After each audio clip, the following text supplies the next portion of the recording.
Welcome to St Joseph's Catholic Church, Neutral Bay. You can see an organ is being installed. Why do we have organs? Why are organs used in the Catholic Church?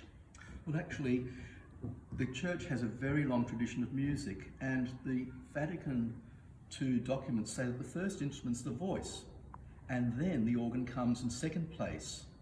So the organ has a breath, air, like voice, so we have that as an important aspect to our liturgy. Of course, the Vatican says that there are other instruments which can be used, but that's in the third category.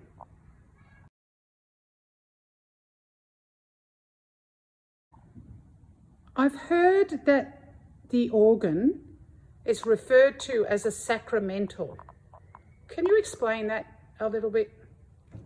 A sacramental is an object. We might have, for example, holy water.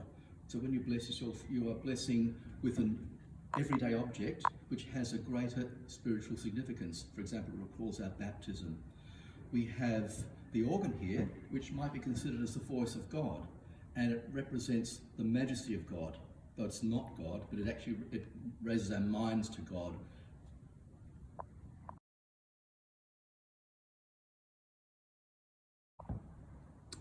The organ looks like a complicated piece of machinery. Could you explain it a little bit? The organ is actually very complicated. It's in fact the most complicated piece of machinery made by man. We see in front of us what looks like a nice case, but I often refer to the organ as like a watch. You see the hands of a watch, but you never see what's happening behind.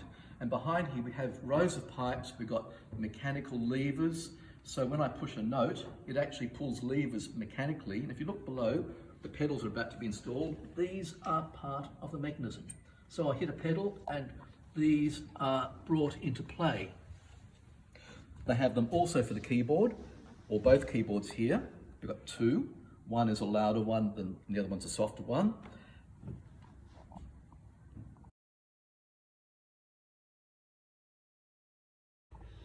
Magnificat anima mea Dominum. Can you explain that inscription?